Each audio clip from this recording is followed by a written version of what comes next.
how much do you sell a liter, or how do you sell the rabbit urine? For retail price, for a liter, we sell it at 100 shillings. I'm saying there is 1, 2, 3, 4, 5, 6, 7, 8, 9. Is it 10? 10 times 20, that is 300. 300. Now, 300 times 100 shillings, that comes to 3,000 shillings? Yeah. Wow, and that is 30,000. 30,000.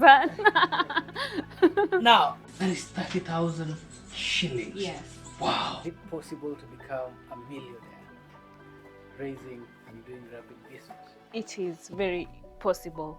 Wow. In this video, I'm in a place in Kenya called Kitengela. This is the Kitengela rabbitry.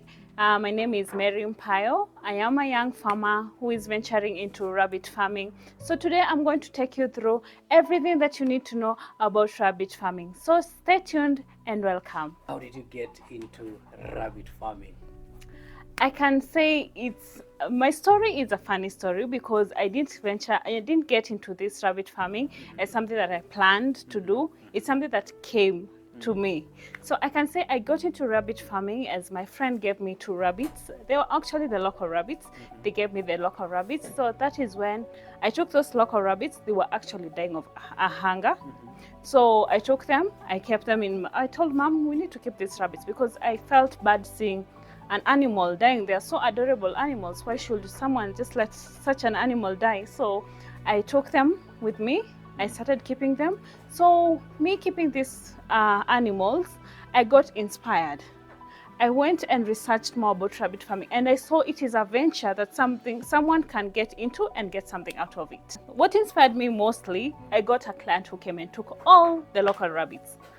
Wait. All of them. So you get 2 rabbits. Yes, and then they multiplied. They multiplied. They were actually 15 in number. So they multiplied to 15. Yes. And then how long did it take to multiply to 15? Because I started selling them at almost 3 months, 4 months, yes. So we can say approximately around 6 months. They were actually like 2 rabbits became 15 rabbits. Wow. Yes. And then you said, this person comes and take all the rabbits. All the rabbits. And you're like, wow. This is a business. Into a business. Yes, yes. Wow. Which year was it that you now got this rabbit, and how the journey has been since then? So that was during COVID. Yeah. Schools were closed. I was in 2nd year. I remember that time. Oh, wait Yes. a minute. Hold up. In campus? Yes. Wow.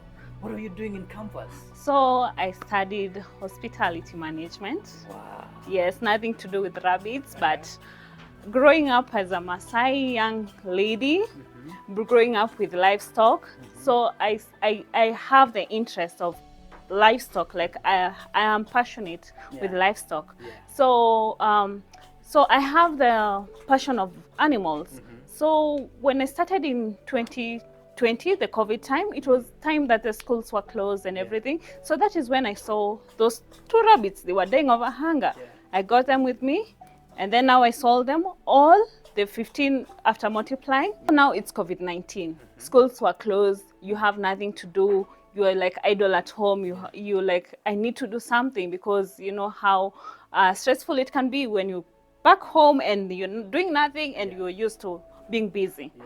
So now I came home and I had to start doing something. So me putting these rabbits, and I had all the time to go to the internet, do my research on rabbit farming, look at how rabbit farming is doing here in Kenya. And I saw that rabbit farming has an opportunity here in Kenya because it's something that is growing. I told myself, when I do something, I have to put 100% of it. Because you can't just do something and do it halfway. Yeah. So that is where Kitengela Rabbitry began. Wow. Yes. That is how it was born. Yes, that is how it was born. Then, you being raised in Kenya, and you are a Maasai lady. Yes. I know Maasai women, or in the Maasai culture, women are known to only cook, take care of the kids, okay? Yeah. So how did you manage to overcome that stereotype or that cultural hindrance, and how did your parents react to you keeping or starting a rabbit business? Okay, we can say right now we are a bit civilized, yes, but we can't say we are fully civilized. There's still the culture, stereotypes that we have here in Kenya. So me as a Maasai young lady, I was open-minded. My parents know me as an open-minded person throughout. So me telling them that I need to put rabbit farming in their farm, in their land, they actually supported me. Wow. They told me it's okay, you can go on with it. And they saw what I was doing. They became motivated themselves. They saw that rabbits can actually give you money. Rabbits can actually be a business that you can do. So my parents actually did support me, even with the cultural hindrance, like stereotypes. They really supported me. And right now, I am an inspiration to other Maasai people in this community. Exactly. Yes. Wow. So we can say your parents are also open-minded. Yes. And progressive. Yes. Did they try to bring you down and say, no, you need to focus and get that degree and get a normal job? And sometimes they were like, uko sure kenye unafanya? So are you really sure what you're doing? So there are those moments, but they have been supportive. Amazing. Yes. Now, which breeds did you get, or which breeds do you have here right now? Right now we have like almost all breeds. I can name them. So we have the New Zealand white, we have the California white, we have the Flemish giant, we have the Havana, we have the Dutch rabbits, we have the Palomino, we have the Silver Maten, we have the Chocolate Havana, we have, there are so many, the Earlobe rabbits, and we have the checkered giant rabbits, they are so beautiful, and we have the Angora rabbits. Wow. Yes, that's just naming a few. I'm just saying, wow, I don't know. Wow, there's a lot of breeds. Yeah. Wow. After the local rabbits were sold, I noticed that, wow, we have big breeds in Kenya. We have the hybrids, the pure breeds. So now I went and benchmarking. It's a very useful technique when you're starting any type of farming. You just benchmark. You go to different farms, see what they are doing. You get the knowledge. So that's what I was doing. I remember every weekend, I had to make sure every weekend I have to visit a farm. Different farms, see what these people are doing. I had no knowledge of rabbit farming. That is how I got my knowledge. So when I went to these farms, I saw that they had these hybrids. That is where I got them. So I made sure like I got the hybrids from different farms. We actually, right now we've progressed and we actually have imported some of the rabbits. Wow. Yes. From which country? They're from Burundi, but we got the people from Burundi got them from Canada. Wow. So we just brought them to Kenya. Canada, Burundi, Kenya. Yeah. There's something I've been doing these videos for some time. I've been visiting farms, and I've noticed all farms that are successful revolve around feeding, genetics, proper management, and technology. Yeah. So we've talked about the breeds. Maybe we can talk a little bit more about the genetics. So what was different between the local rabbits and now the new genetics that you have? You're saying that you're importing rabbits from Burundi that trace their roots from Canada. You've mentioned California, Dutch, whatever. So what makes those breeds tick? Okay, for the hybrid rabbits, they mature more faster. Like when you compare them to the local rabbits are much smaller and they take time for them to mature. For the hybrid rabbits, by 4 months, you're ready to sell this rabbit. So imagine you haven't invested so much of your money in this rabbit, you're already selling it. That is profit. And also they're resistant to diseases. And another thing, it's easy to manage these rabbits because they only feed on pellets and hay. Also, these hybrid rabbits, they give birth to many kids. You find like one rabbit can give birth up to 14 kids. Yes. 14 kids. Now it carries 14 kids in the stomach. Not kids. Kids. Kids. Oh, That's okay. a baby rabbit. In the stomach. Yes, Like 14. 1, 2, 3, up Yes, to 14. yes. Wow, that's amazing. 10 to 14. Wow, Yes. that is phenomenal. Yes. Now let's go to feeding. How do you manage to feed over 300 rabbits here? Okay, for rabbits, you know, they are tiny animals. They are not so much huge. You have Yeah, to carry yeah. buckets of food. Yeah. You just have to like have a container and feed them. Yeah. So for rabbits, it's not that easy. You can actually do within 1.5 hours, 2 hours feeding Yeah. those 320 rabbits. Yeah. So for me, I have a farm manager as well. So we help each other to feed these animals. So it's not like it's hard. You can actually do this job, rabbit farming, and do another business. Yeah. It can be a side hustle because you don't have to require, you don't require much time. It's not labor intensive. Yes, it's not Yeah. labor intensive. Uh-huh. So you can actually manage within 1 hour, 30 minutes. You're Yeah. done feeding with our. And they feed on, I see hay. Yes. You've mentioned hay and pellets. Yes, they do feed on Wow. hay and pellets. So, how much hay do you feed the rabbits in a day? Okay, for me, I do feel like 1 bale is enough for, okay, a half a bale. It's not even 1 bale. They don't even finish a whole bale. Yeah. So let's say not a half, it's more than a half Yeah. of a bale, yes. Walk us through the farm, the day-to-day activities of the farm. What time do you wake up? What time do you feed them? What time do you give them water and such? Also, walk us through the structures. Yeah. Okay. On a normal routine as a rabbit farmer, Yeah. me myself, I do wake up at 6. So at 6 I'm awake. You know, mostly we have to check these rabbits whether they have given birth or some have, if the kids are intact inside the nest cages, you have to check all those. So the first thing you have to check is go around, check all rabbits if they're okay, if the kids are okay. That's the number 1 thing you have to do. The next thing you have to do is do the cleaning. Yeah. You have to clean every day Yeah. because a rabbit urine is a bit very intense in smell. So you have to clear the smell from the housing because it can cause ammonia, it can cause pneumonia. So the ammonia smell is very intense. Yeah. So after doing the cleaning, we now go to the feeding. We give the hay and then we give hay and water. That is morning because we give the pellets in the evening. Yeah. Yes.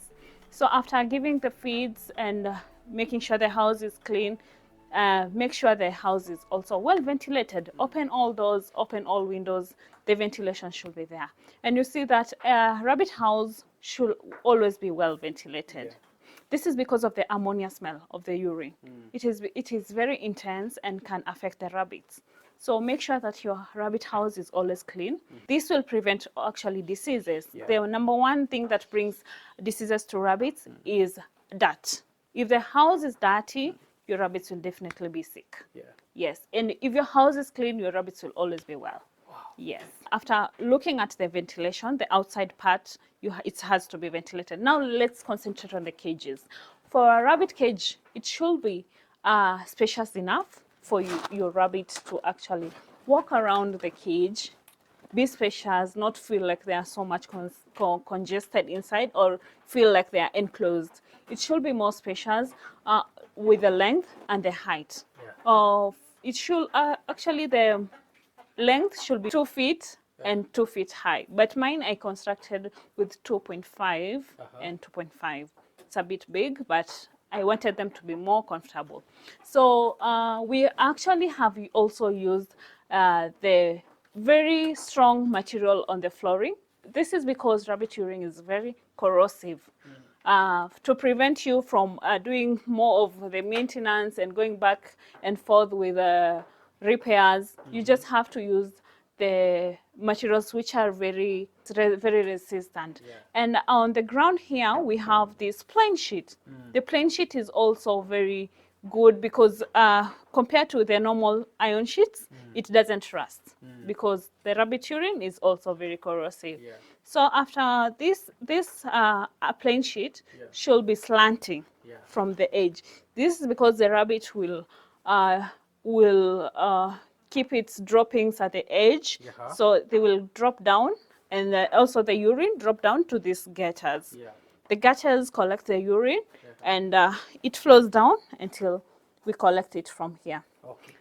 So at what point do you separate the urine and the droppings, or they fall together? Actually, the dropping usually mostly do maintain in the plain sheet while the urine drips down. So But okay, I most get it. when you get any dropping from there, we sieve Yeah. the urine before putting them into containers. I get it. Yes. Now they have these containers. These ones. Wow, these containers are fancy. Yes. Did you have to make them?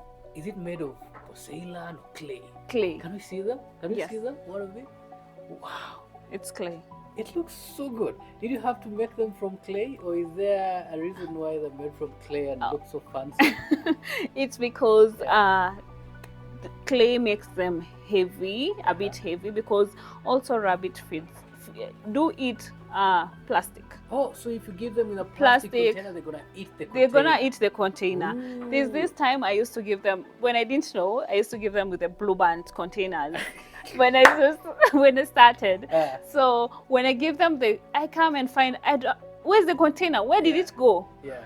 After just monitoring this rabbit, I noticed the other time I came, I find half of the container. I actually got that they It was eat all the eaten. We are yes. forgetting the actual rabbits are rodents. Yes, Come from they are. the class or family of Yes, rodents. yes. Wow. So they feed on the plastic. Whenever you give them plastic, they eat it.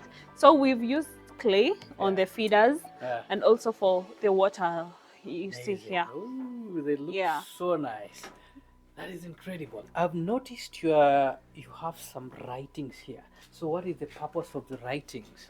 Okay. For this, it's usually to keep the records of when this rabbit was breeded, to be ready to prepare its nest box, and also to know which male actually bred this rabbit, so that we can actually hinder or avoid inbreeding in the farm.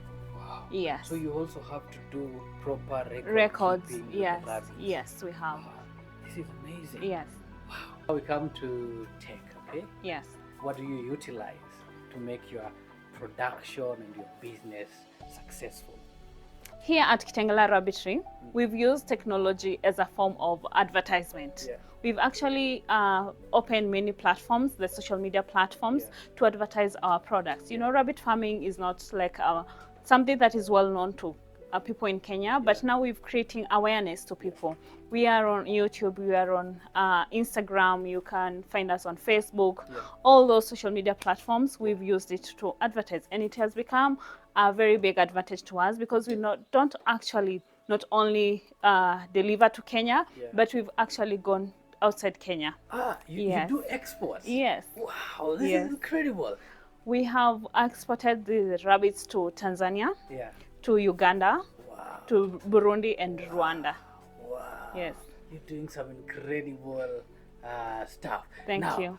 How have you overcome, and probably that is part of marketing, I live in Kenya. Yes. I know people here prefer goat meat and you know the nyama choma and cow and sheep, but people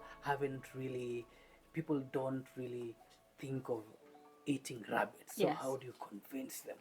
So what are the benefits of eating rabbit? And how are you seeing the rabbit meat industry? What is the future of the rabbit meat industry?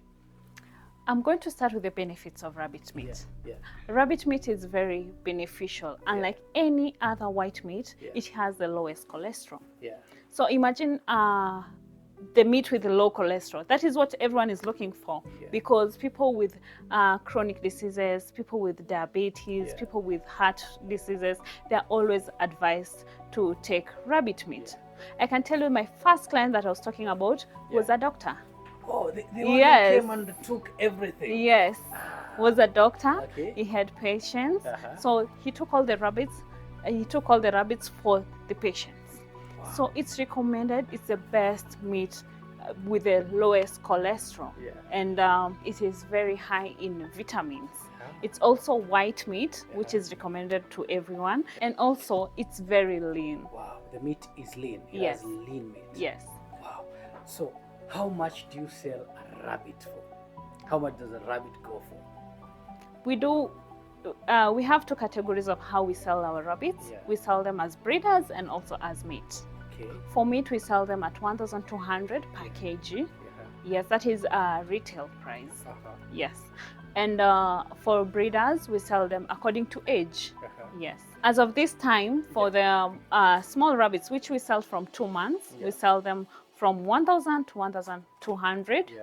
And also for the large rabbits, the mature, fully mature rabbits, Yeah. we sell them from 3,500 to 4,000, depending on which rabbit you need. Wow. Yes. I'm well aware that rabbit urine has some properties. Yes. Okay. Yes. That is beneficial to farmers. Yeah. So, walk us around manure, Yeah. rabbit manure, and urine. Yeah. Yeah. Let's start with the urine. Yeah. It's very beneficial Yeah. because rabbit urine has high value of nitrogen. Yeah. So nitrogen is usually needed at the farms. Yeah. Mostly, you can see the legumes, they really need a lot of ammonia. Yeah. So this rabbit urine can be used as a fertilizer.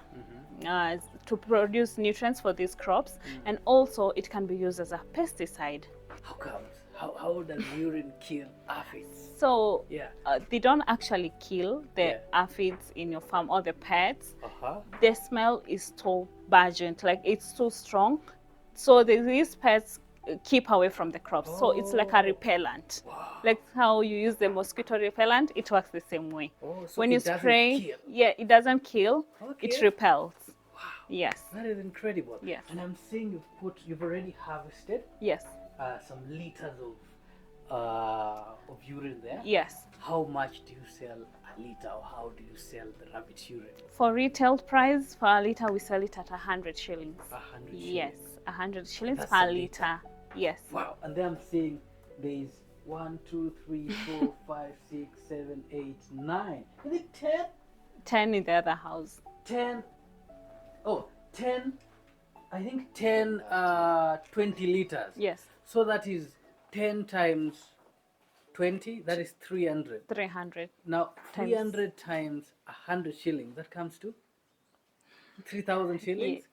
Wow, and that is 30,000. 30,000. Now, 300 times 100 shillings, Yes. that is 30,000 shillings. Yes. Wow. How much urine do you collect in a day? In a day, we can collect the 20 liters. It fills the 20 liters.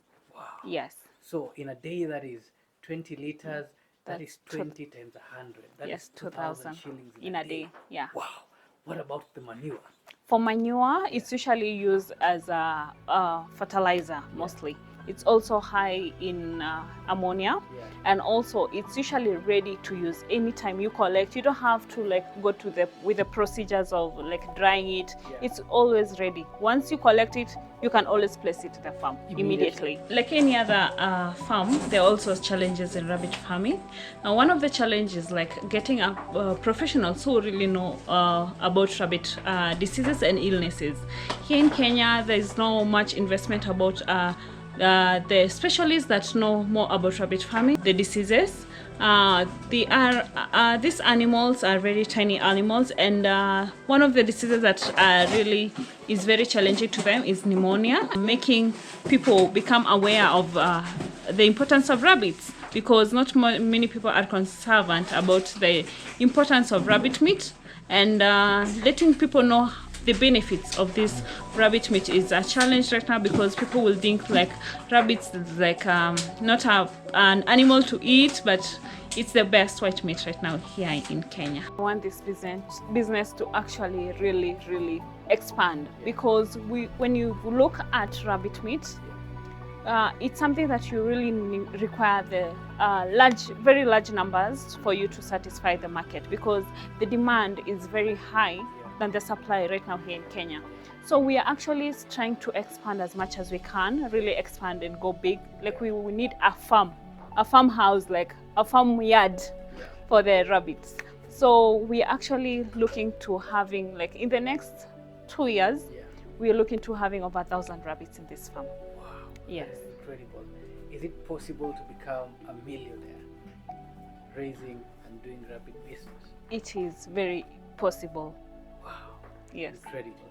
Now, look into that camera.